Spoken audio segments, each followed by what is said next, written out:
Work hard till you do not get success.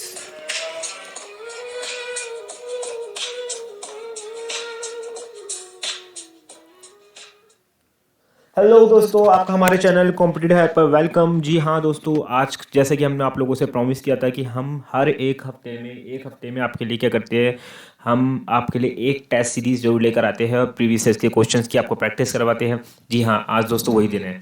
दोस्तों, हम अगर आपने हमारे प्रीवियस वीडियोस को देखा है तो हमने एसएससी में एसएससी सीजीएल हो या सीएचएसएल हो या एमटीएस हो, हमने प्रीवियस ईयर में पूछे गए idioms, one word substitution, synonyms, एंटोनियम्स सबको आपके कवर करने की कोशिश की है, सिर्फ और सिर्फ प्रीवियस ईयर के क्वेश्चंस को। दोस्तों, आज हम आरआरबी ग्रुप डी में पूछे जाने वाले 25 क्वेश्चंस जनरल साइंस के आपके लिए लेकर आए, जो कि प्रीवियस ईयर में 17 सितंबर 2018 में शिफ्ट सेकंड में पूछे गए थे।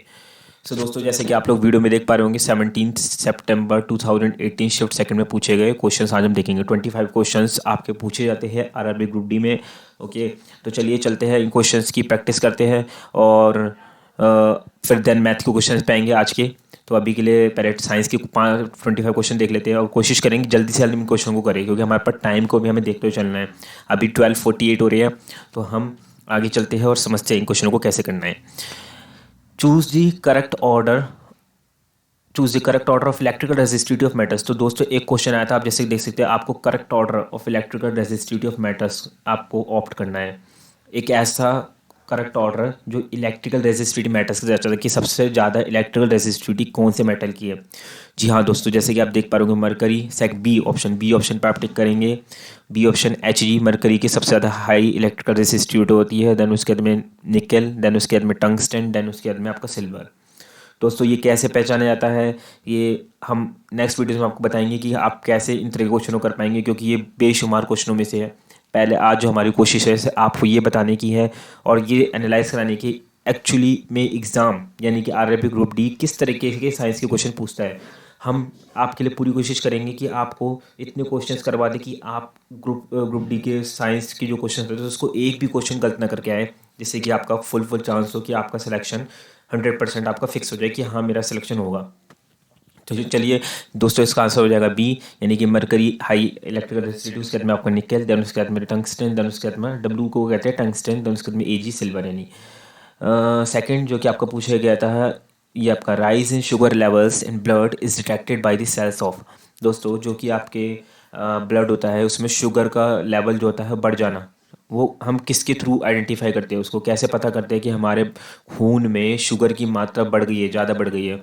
तो वो हम पहचानते हैं pancreas, by the cells of pancreas. Pancreas के सेल्स के थ्रू हम पहचानते हैं कि हमारे ब्लड में शुगर लेवल की मात्रा क्या हो गई है, बढ़ गई है। That is rise in sugar levels in blood is detected by the cells of pancreas. हमारे जो पेट में जो पैंक्रियास की जो सेल्स होते हैं उसके द्वारा हम पहचानते हैं कि ब्लड में शुगर लेवल की मात्रा बढ़ गई है। Very very important. दोस्तों, आप लोग क्वेश्चन को देखते रहेंगे और आप लोग देखेंगे कि सबसे ज़्यादा बायोलॉजी से क्वेश्चन पूछे जाते हैं आरआरबी ग्रुप डी में। तीसरा question, how many elements are present in the 18th group of the modern period table. दोस्तों देखिए, ये भी पीरियड टेबल भी बहुत इंपॉर्टेंट चैप्टर है कि क्वेश्चन क्या है कि कितने एलिमेंट्स प्रेजेंट होते हैं अपने मॉडर्न पीरियड टेबल के 18th ग्रुप में। तो दोस्तों, इसका करेक्ट आंसर हो जाएगा डी, यानी कि 7 एलिमेंट्स 18th ग्रुप में आपके मॉडर्न पीरियड टेबल के। जी हाँ, मॉडर्न पीरियड टेबल के 18th ग्रुप में 7 एलिमेंट्स होते हैं। कितने होते हैं? 7 एलिमेंट्स। फोर्थ क्वेश्चन पे आते हैं अपना, डैश इज नॉट अ सब atomic particle of an atom. इनमें से कौन सा एक एटम का सब एटॉमिक पार्टिकल नहीं होता, यानी कि आपका इसको हिंदी में आपका सब एटॉमिक को आई डोंट नो दोस्तों कुछ कहते हैं, मैं भूल चुका हूँ, अभी मुझे याद नहीं आ रहा है हिंदी में। सब एटॉमिक को कहते हैं आपका हिंदी में परावकरणीय, पता नहीं कुछ कहते हैं ऐसी। तो आपको बताना है, एटम के हम सब जानते हैं कि सब एटॉमिक पार्टिकल 3 ही होते हैं, इलेक्ट्रॉन, प्रोटॉन और न्यूट्रॉन। तो हमारा क्या हो गया, जैनन। जैनन इसका क्या है, करेक्ट आंसर है, क्योंकि जैनन सब एटॉमिक पार्टिकल नहीं है अपना एटम का। तो ये दोस्तों चौथा क्वेश्चन था आपका, यानी कि 2 अभी तक हमने फिजिक्स के क्वेश्चन देखे। नेक्स्ट क्वेश्चन भी आई थिंक ये हमारा फिजिक्स का ही है। Fifth question, a person lifts luggage of 20 kilo from the ground and puts it on his head 2 metre in above the ground, calculate the work done by him, g is equal to 10 metre per second. तो दोस्तों, इस question में क्या बोला गया है आपसे, एक पर्सन है जो क्या करता है, 20 किलो का लगेज उठाता है क्या करता है, 20 किलो का लगेज उठाता है और put it into it in on his head 2 metre in above the ground. तो एक व्यक्ति ने क्या किया, आपका वेरी वेरी इंपॉर्टेंट क्वेश्चन है दोस्तों, ये बहुत ज़्यादा पूछा जाने वाला क्वेश्चन है इस तरीके के। एक व्यक्ति 20 किलो का लगेज क्या करता है, 20 किलो के लगेज को अपने ग्राउंड से उठाता है। तो ग्राउंड से उठाएगा तो हाइट हो गई, अभी देखना आप हाइट। तो यहाँ पे देखो हमें एम क्या दे रखा है, मास, इसी इसका सॉल्यूशन है, मास हो गया 20 किलो, उसका जो मास है कितना है 20 किलो। और एंड पुट्स इट इनटू, ठीक है, from the ground and puts into head, अपने हेड पे रखता है 2 metre in the above the ground. अब हाइट कितनी होगी, 2 मीटर हो गई, क्योंकि 2 मीटर की ऊंचाई पे उसने रखा है। और ग्रेविटी क्या दे रखी है आपको, यानी कि एस्केलेशन ड्यू टू ग्रेविटी, ये जी हो गया स्मॉल जी, 10 मीटर पर सेकेंड स्क्वायर दे रखे हैं। तो दोस्तों आपको बोल रहा है calculate the work done. Work done का दोस्तों फॉर्मूला होता है mgh, W = mgh। तो आप लगा देंगे W = mgh और आपका आंसर आ जाएगा 400 जूल। वर्क डन की ऐसे यूनिट होती है जूल। तो इस तरीके से दोस्तों आपको करना है। कितना इंपॉर्टेंट क्वेश्चन है आप लोग जानते हैं, तो इसको मैं स्टार बना रहा हूँ इसलिए यहाँ पे। दोस्तों नेक्स्ट क्वेश्चन, सिक्स्थ क्वेश्चन जो आपसे पूछा गया था, विच of the following is a work done by the placenta tissues in humans. तो प्लेसेंटा के द्वारा, जो प्लेसेंटा ह्यूमंस में एक टिश्यू पाया जाता है वुमेंस में, उसका काम क्या होता है, मतलब प्लेसेंटा ह्यूमंस में ही पाया जाता है, ठीक है, वुमेन नहीं, मैन में भी होता है। तो प्लेसेंटा का काम क्या होता है, प्लेसेंटा, तो प्लेसेंटा का काम क्या है अपना ह्यूमंस में, removes the waste matter from the embryo and provide nutrition to the embryo. और एम्ब्रॉय को क्या करता है, न्यूट्रिशन प्रोवाइड करता है। ह्यूमन में ही पाया जाता है, सिर्फ ह्यूमंस में, ठीक है। तो ह्यूमन में जो होता है प्लेसेंटा जो पाया जाता है, रिमूव करता है वेस्ट मैटर को from the embryo and provide nutrition to the embryo. Embryo को न्यूट्रिशन प्रोवाइड करने का काम और एम्ब्रॉय से वेस्ट मैटर को रिमूव करना, ये हमारा किसका काम है, प्लेसेंटा का काम है, प्लेसेंटा का। ये कि वुमेन्स में पाया जाता है, ये वुमेन्स में, ठीक है, मेंस में नहीं, वुमेन्स में, सिर्फ वुमेन्स में। Okay, seventh question, weight of an object on the moon is dash the weight of the object on the earth. तो अगर आपको सपोज, ये आप नाइन्थ में आपका ग्रेविटी चैप्टर है उस पर आया है ये क्वेश्चन कि सपोज आपको मून पर एक ऑब्जेक्ट का वेट फाइंड करना है, तो आप कैसे फाइंड करेंगे, आपका जो भी धरती पर जितना भी आपका भार है, आप उसका 1/6 से गुणा कर दोगे, तो आपका आंसर आ जाएगा कितना, weight of the object, weight of an object on the moon. तो आप क्या करेंगे, 1/6 of the weight of the object on earth. तो हमारा करेक्ट आंसर हो जाएगा बी। ठीक है दोस्तों, वेरी वेरी इंपॉर्टेंट क्वेश्चन है ये भी, सेवंथ अपना याद रखिएगा, ठीक है, कोई इसमें हार्ड नहीं है अपना। अगर आपको धरती पर, पृथ्वी पर एक वस्तु का भार दिया हुआ है, तो आप इजीली एक मून पर, चंद्रमा पर उसका भार कितना होगा फाइंड आउट कर सकते हैं। क्या करेंगे आप, 1/6 of weight of the object on the earth, इससे क्या कर देंगे, गुणा कर देंगे। सो दोस्तों eighth question, which tissue makes the plant hard and stiff. ऐसा कौन सा टिश्यू है इनमें से वो जो कि अपने प्लांट को हार्ड और स्टिफ बनाता है, कठोर और मजबूत बनाता है, तो है sclerenchyma. Sclerenchyma is the correct answer. Ninth question दोस्तों आपसे पूछा गया था, which property of metals enables production of metallic foils.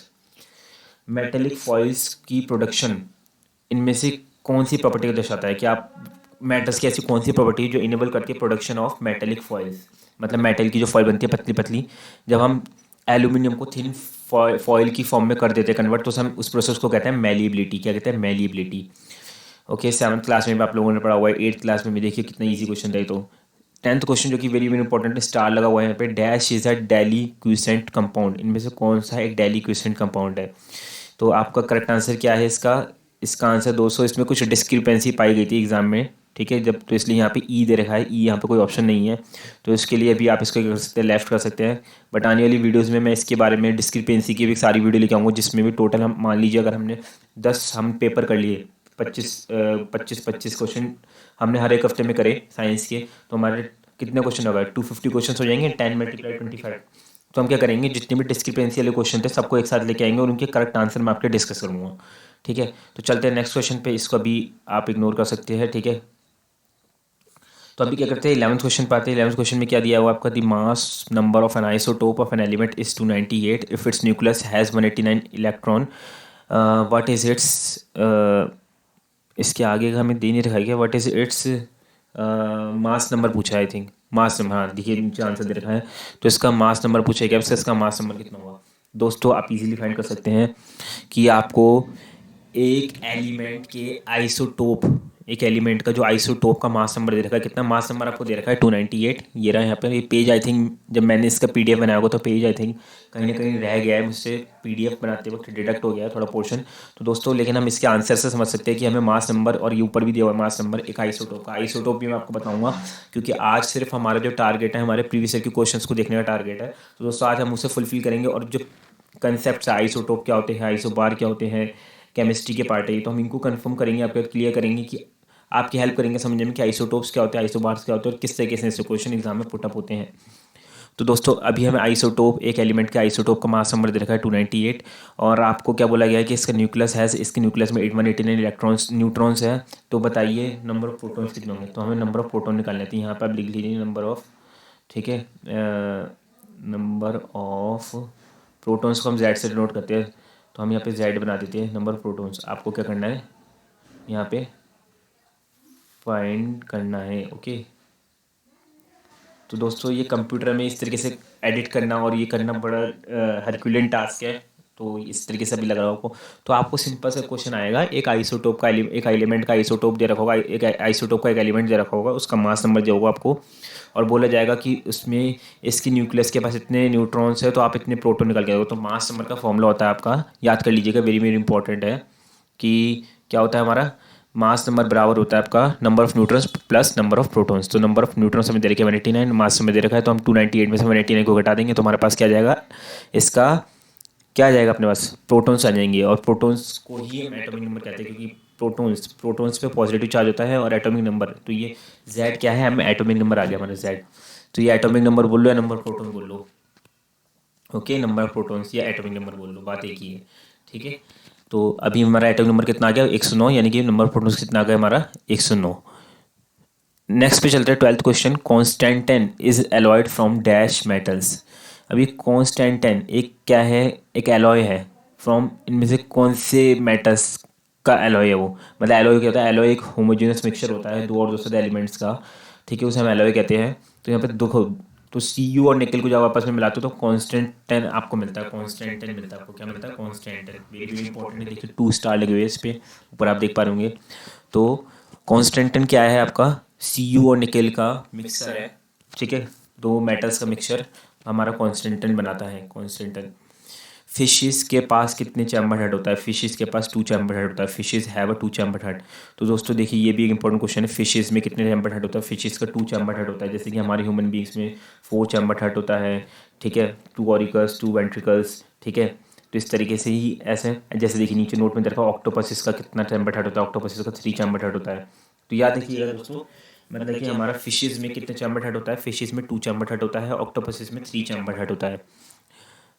एक बॉडी का जो भार होता है मैक्सिमम कब माना जाता है, पोल पर मैक्सिमम माना जाता है दोस्तों, पोल पर। तो इसका आंसर हो जाएगा बी, पोल पर सबसे ज़्यादा मैक्सिमम माना जाता है। 15th क्वेश्चन जो कि आपको पूछा गया था, the increasing order of the refractive index of certain materials is left to right. आपको इंक्रीजिंग ऑर्डर बताना था रिफ्रैक्टिव इंडेक्स का नीचे दिए गए मटेरियल्स का लेफ्ट से राइट की डायरेक्शन में। तो देखिए इसका आंसर हो जाएगा C, ice, kerosene, benzene, rock salt.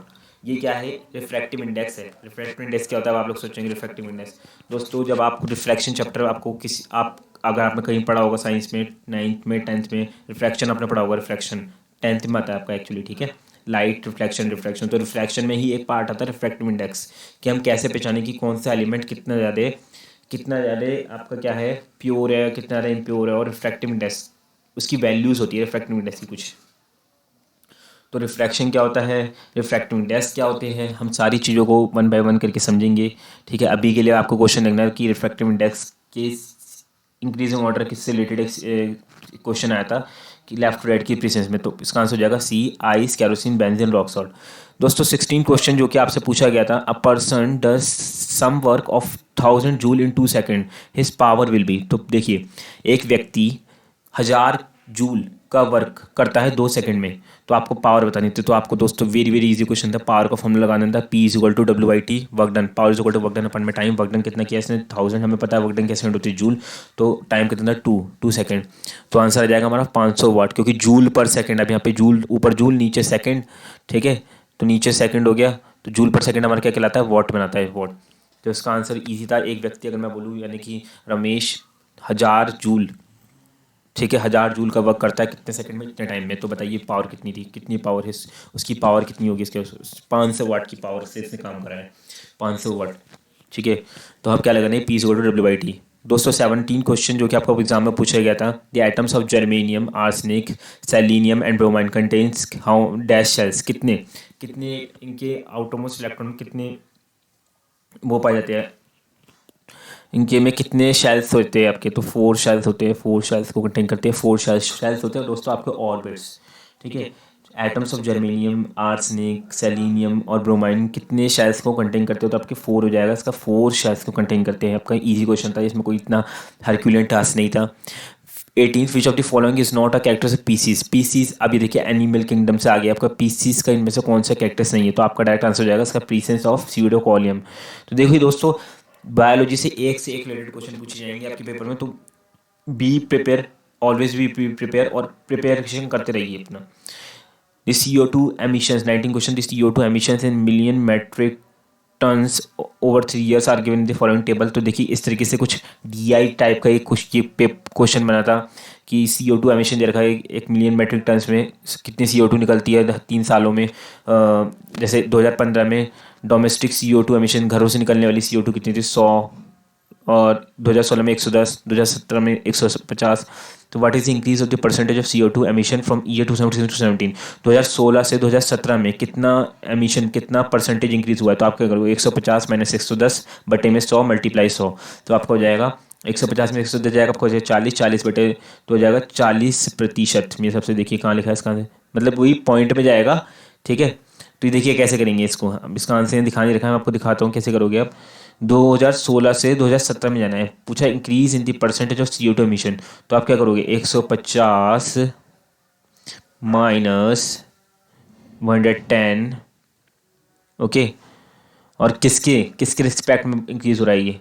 यहाँ पे मैं कुछ कर नहीं पा रहा, एक सेकंड, यहाँ पे यहाँ नीचे लिख देता हूँ 100, रिस्पेक्ट में किसकी बात हो रही है, what is the increase in the percentage of CO2 emission from year 2016 to 17। तो यहाँ पे हो जाएगा आपका हाईएस्ट वाला 2016 की संक्षेप में बात हो रही है, एक बार देख लेते हैं हम यहाँ पे, मल्टीप्लाई 100 तो 40। ठीक है, 40, आप इसे, मैं इसको उसमें अलग से सॉल्व करके दिखाता हूँ दोस्तों। ठीक है, इतना इजी नहीं था इसको सॉल्व करना, क्योंकि यहाँ पे ये मेरे पास चल नहीं पा रहा, मार्कर ये काम नहीं कर रहा, तो मैं इसको आपको नेक्स्ट वीडियो में सॉल्व करके दिखाऊंगा। ठीक है, तो अभी के लिए आप इस पर टिक कर सकते हैं, ए 36.36%। दोस्तों 20th क्वेश्चन जो कि आपका पूछा गया था कि electron dot and cross, electron dot and cross structure of ethene. Ethene का electron dot and cross structure कितना होता है, क्या क्या कैसे बनता है। तो कार्बन कंपाउंड चैप्टर से आया आपका ये question, carbon and its compound से आया ये क्वेश्चन आपका, electron dot and cross structure of ethene. Ethene का फॉर्मूला होता है दोस्तों आपका alkene alkyne alkyne CnH2n, okay, CnH2n होता है इसका formula, electron dot and cross structure CnH2n। Okay, तो आप देखिए दो मतलब कि C2 और H4 हो जाएगा आपका, तो हमने कर देंगे यहाँ पे करेक्ट अपना। दोस्तों 21st क्वेश्चन क्या था आपका जो पूछा गया था एग्जाम में, विच of the following can not be use for making lenses. Lenses बनाने के लिए किसका यूज नहीं होता, सॉइल का यूज नहीं होता दोस्तों, तो B. Which of the following does not belong to this group, इनमें से कौन सा ग्रुप में से बिलोंग नहीं करता, तो उसका आंसर जाएगा गोट 22 का। 23 का आंसर क्या हो जाएगा आपका, the force that a neutron exerts on a proton inside an atom is nuclear force. दोस्तों न्यूक्लियर फोर्स होता है जो एक न्यूट्रॉन एग्जर्ट करता है किसी भी प्रोटॉन पर, एक एटम के अंदर, एक एटम के अंदर न्यूट्रॉन पर जो फोर्स एक न्यूट्रॉन एग्जर्ट करता है प्रोटॉन पे, एक एटम के अंदर हमें पता है क्या होता है, न्यूट्रॉन भी होता है, प्रोटॉन भी होता है, आपका इलेक्ट्रॉन भी होता है, लेकिन एक प्रोटॉन के ऊपर जो एक फोर्स एक्सर्ट होता है, ठीक है, जो कि न्यूट्रॉन करता है, उस फोर्स को हम क्या कहते हैं, न्यूक्लियर फोर्स कहते हैं। तो ये था हमारा 23 क्वेश्चन। 24 देखते हैं, if the current flowing through a circuit is 0.6 ampere for 6 minute, the amount of electric charge flowing through it is. तो इसका दोस्तों आंसर क्या हो जाएगा दोस्तों, 16 कूलॉम्ब। ठीक है, कूलॉम्ब कैसे निकालेंगे दोस्तों, आप यहाँ पे नीचे देख सकते हैं, इसका सॉल्यूशन दे रखा है, आई इज इक्वल टू दे रखा है आपको, यानी कि करंट 0.6 एम्पियर, टी आपका 6 मिनट, 6 मिनट को हम चेंज करेंगे सेकंड्स में। अब फॉर्मूला होता है I is equal to Q by T, और I is equal to Q by T लगाएंगे आप, तो आपका आई आपको 0.6 एम्पियर, क्यू आपका क्यू एस टी अभी निकालना है, चार्ज हमें निकालना है ना, क्योंकि लिखा है ना the amount of electric charge flowing through it is. तो हम क्या करेंगे, क्यू का एस टी रख देंगे, टाइम अपने 360 मल्टीप्लाई करेंगे, आंसर आ जाएगा 216 कूलॉम। तो दोस्तों ये था कि एक करंट फ्लो कर रहा है एक सर्किट से, इतना करंट दे रखा है एम्पियर में और टाइम दे रखा है, और आपको क्या करना है, इलेक्ट्रिक चार्ज निकालना है। तो फॉर्मूला याद कर लेंगे, I is equal to Q by T, तो आपका आंसर आ जाएगा। दोस्तों 25th क्वेश्चन एक आपका कॉम्प्रिहेंशन टाइप का क्वेश्चन था, स्टेटमेंट टाइप का, स्टेटमेंट और असम्पशन से रिलेटेड, असम्पशन से रिलेटेड। तो दोस्तों ये क्वेश्चन आप लोगों के लिए होमवर्क है। आप लोग मैं यहाँ पे इसको पॉज कर रहा हूँ, वीडियोस को थोड़ी देर के लिए रोक रहा हूँ, जिससे कि आप लोग देख पाए, इस क्वेश्चन को पढ़ पाए। तो आप लोगों को ये समझना है, तो इसको समझिएगा ध्यान से। ये स्टेटमेंट दे रखी थी, ये आपका एजम्पशन दे रखी थी, तो इस तरह के क्वेश्चन भी पूछे जा रहे हैं। जी हाँ दोस्तों, इस तरह के क्वेश्चन भी। तो आपका इसका आंसर क्या हो जाएगा, करेक्ट डी हो जाएगा। ठीक है, तो दोस्तों मिलेंगे अगली नई वीडियो में। तब तक के हमारे चैनल को सब्सक्राइब, लाइक, शेयर, कमेंट करना ना भूलिए। अगर आपको वीडियो पसंद आई है तो ज़्यादा से ज़्यादा लोगों दोस्तों में अपने शेयर कीजिए, और मिलते हैं नेक्स्ट वीडियो में। Thank you so much.